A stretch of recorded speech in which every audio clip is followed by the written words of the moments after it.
Всем здравствуйте, меня зовут Елена Тонова, я являюсь руководителем женского бизнес-клуба Ladies Dio Club. В общем-то, в нем мы сейчас и находимся. Формат без каблуков, Ксения чуть-чуть с каблуками, с нами сегодня замечательная член нашего женского бизнес-клуба Ксения Соловьева, которая является руководителем прекрасного бренда кафе-ресторана «Мам Кафе» и центра «Контакт», в который можно приходить как с детьми, так и с родителями, и по отдельности родители и дети. Здравствуйте. Здравствуйте. На самом деле ресторан — это, наверное, все-таки громко. Мы кафе, мы более демократичная площадка. Иногда даже можно есть руками, тому, кому удобно.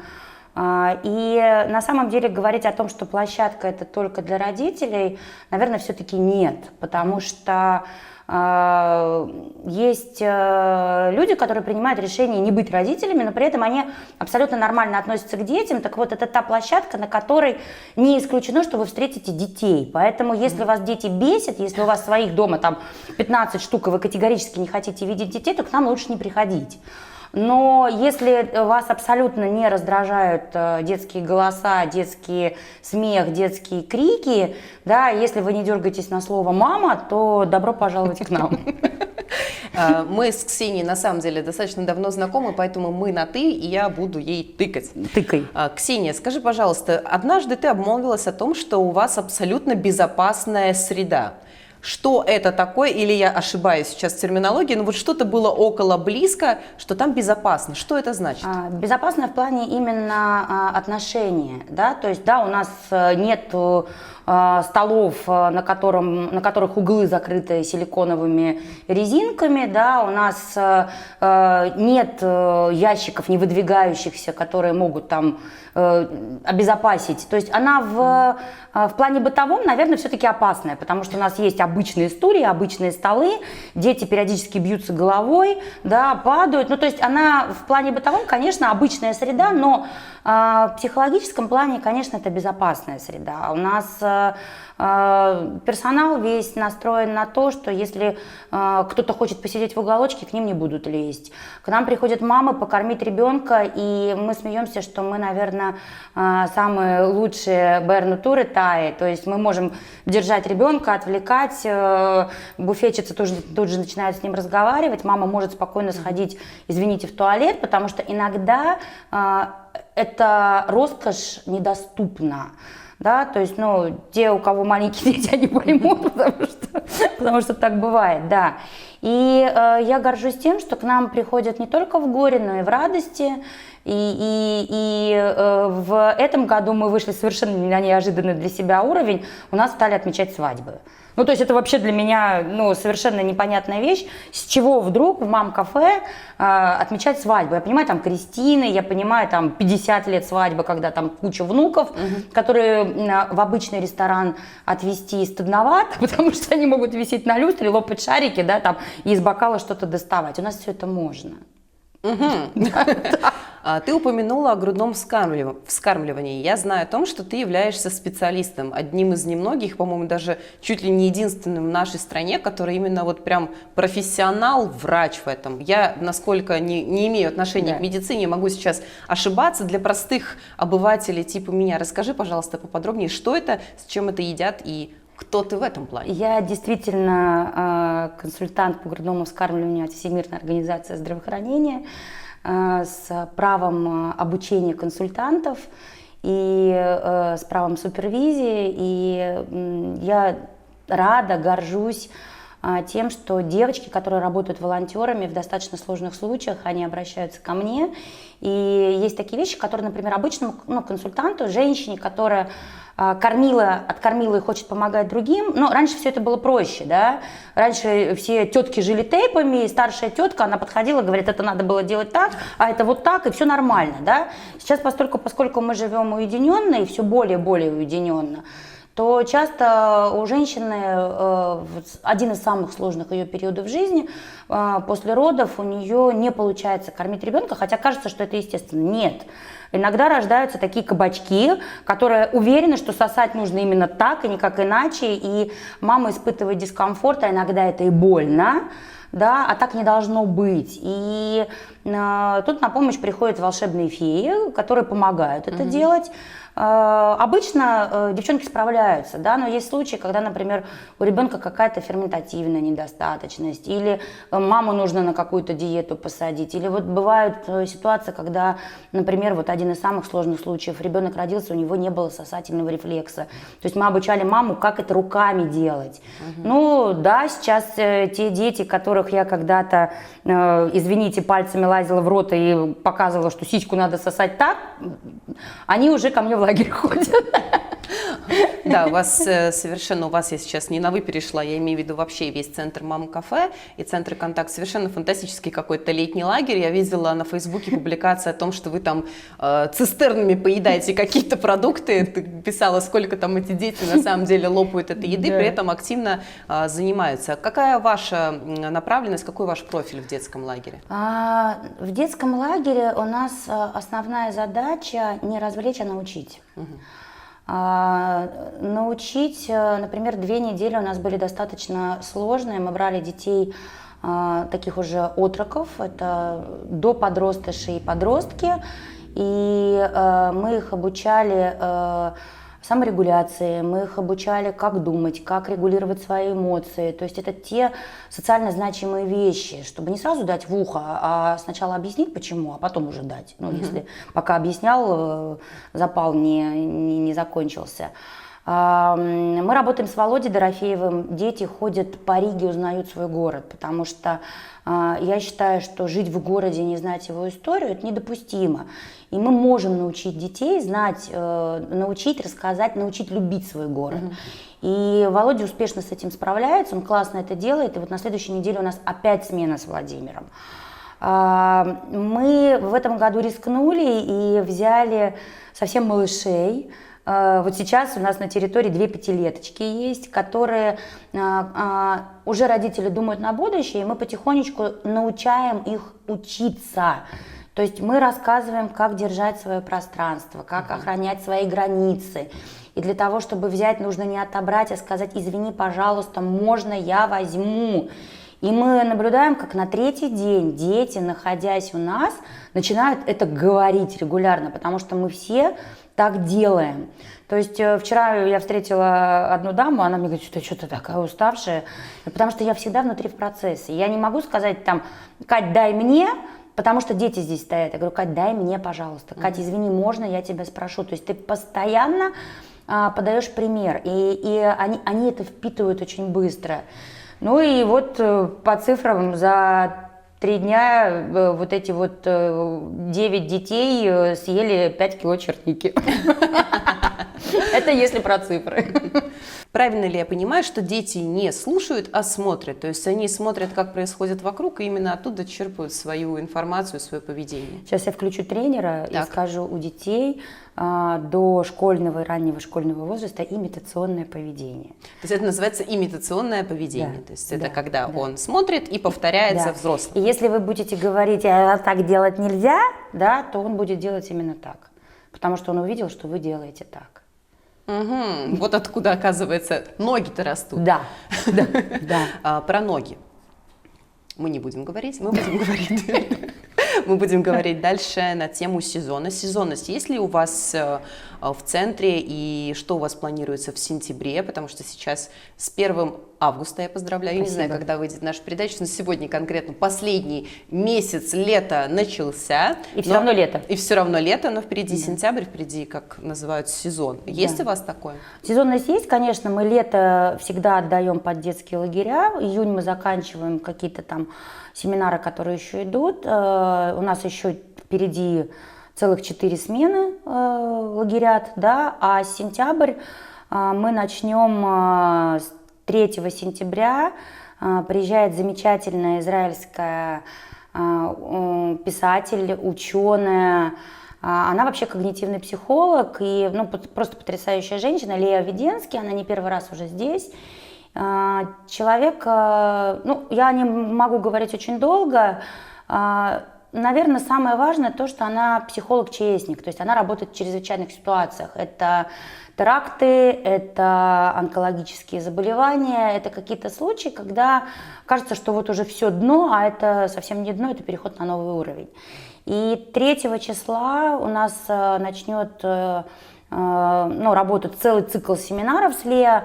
Это будет семинар про обиды, как их проживать и как с ними жить, потому что мы часто носим в себе обиду, ее холим, лелеем, раздуваем до вселенских масштабов, и потом не знаем, что с этим делать. Вот. И с 4 по 8 сентября я уйду в поля. Я стану участницей семинара, который также будет проводить Леа, «Текст силы». Это вообще потрясающая экспедиция в себя. И когда мы с Леа говорили, говорю: Леа, а что такое вообще текст силы? И она так очень просто ответила, что во время текста силы каждый пишет для себя свою личную персональную молитву, которую он может использовать в тех случаях, когда он вдруг перестал себя чувствовать тем человеком, которым он обычно себя чувствует. Да? То есть это исследование себя, исследование рода, исследование партнеров, исследование своих целей. То есть на 4 дня человек уходит в поля и работает. Да? У нас будет небольшая группа. Дальше, когда мы из полей вернемся, мы будем работать, говорить про наши установки когнитивные и про то, как они влияют на нашу семейную жизнь, на наши взаимоотношения с окружающими и даже на то, как мы строим бизнес. То есть как то, что у меня в голове, влияет на то, что вокруг. То есть, чтобы разобраться, когнитивно это имеется в виду устоявшиеся... Интеллектуальные. Свои личные, мозговые, устоявшиеся установки. Да. Потому что все наверняка слышали не раз фразу «когнитивный диссонанс», она достаточно популярна, но на самом деле я думаю, что 80% упоминающих эту фразу до конца не отдают себе отчет, что вообще она в себе заключает. Когнитивный диссонанс – это когда на листочке зелеными буквами написано слово «красный», и ты, смотришь, ты видишь, что он зеленый, а почему-то там написано «красный».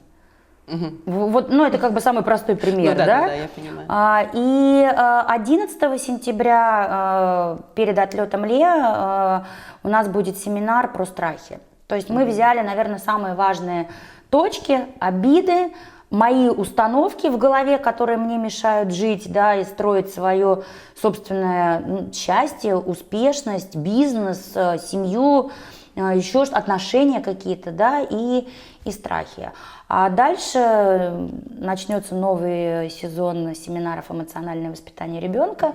Это тот самый хэштег ЭВР, который появляется у вас на странице и центре контакта, и у тебя на личной страничке. Это вы занимаетесь воспитанием родителей. Да.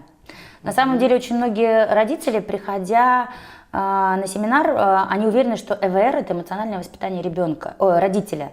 И я на самом деле им благодарна, потому что это действительно эмоциональное воспитание родителя. Невозможно, не воспитав себя, имитационно воспитать других. Да? То есть ты сначала воспитываешь себя, ты сначала разбираешься со своими эмоциями, со своими установками, со своими поведенческими реакциями.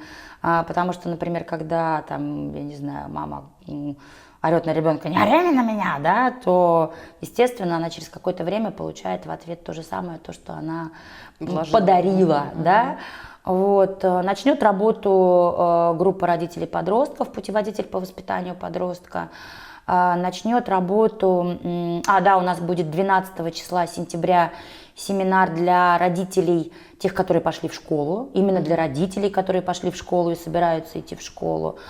Вот. И начинается наша стандартная работа, плановая, а в октябре в гости к нам приезжает замечательный израильский сексолог Катя Кацман, которая очень внятно, ясно, красиво, с юмором говорит о сексе. И у нас будет 3 сета, 1 сет будет для пар. 3 секса. 3 секса, да. Один у нас будет сет для пар вечерний в пятницу. В субботу утром мы будем собирать родителей для того, чтобы обучить, как говорить с детьми, потому что часто бывает такой, тебя же аист принес, да? Ну да. А чувак сидит и думает: я же родился 25 декабря, какой аист? Вот. И закончит работу свою Катя семинаром для подростков о сексе. Да, то есть это для тех родителей, которые уже опоздали со своими детьми поговорить. Можно переложить ответственность в умелые руки, и Катя все сделает за родителей. Такой быстрый вопрос будет, но наверняка не получится быстрого ответа. Как ты подбираешь темы для семинаров? Ты интуитивно это выбираешь или то, что сама бы хотела послушать, приглашаешь спикера? Как подбираются темы? Часто, допустим, приглашенные спикеры – это то, что я бы хотела услышать. Вот я в июне, читая лекции на еврейском лагере Аламейна Мишпаха, услышала потрясающего дядьку, от которого у меня мозг сломался, он у меня до сих пор на бикрень. То есть он брал библейские ветхозаветные истории и на их примере разбирал отношения родителей с ребенком. То есть разобрать диалог Бога с Моисеем как пример диалога родителей с ребенком, то есть у меня мозг просто взорвался, а это правда. Okay. Да? То есть это правда. Господь говорит: пойди и выведи народ мой из Египта.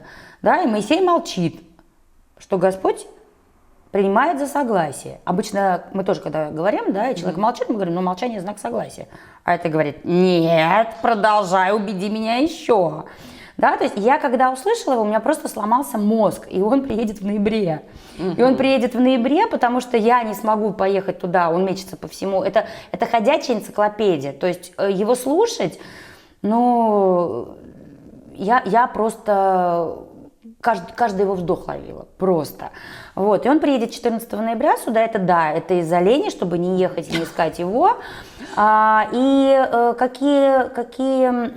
темы семинаров? Ну, например, семинар про обиды, он просто сложился мгновенно из того, что я вижу сейчас. Да? Вот я вот несколько раз услышала, да, он меня обидел, там, она меня обидела. То есть на злобу дня, получается, да, идет запрос? Это такое пространство, да, это люди как бы говорят об этом, и я думаю, что, ну, да, было бы неплохо, наверное, собрать всех и поговорить. Обиженных?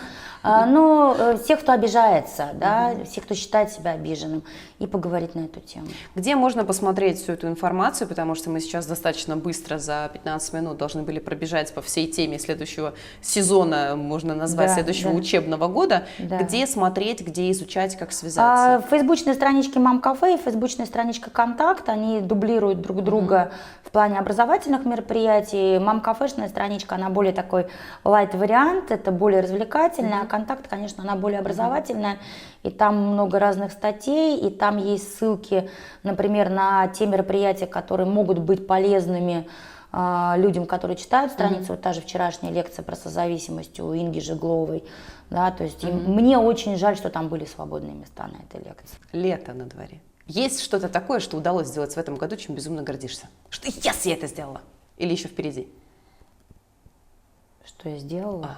Вот эту вот подготовку для пятилеток, это вообще полный кайф. А в плане релакса?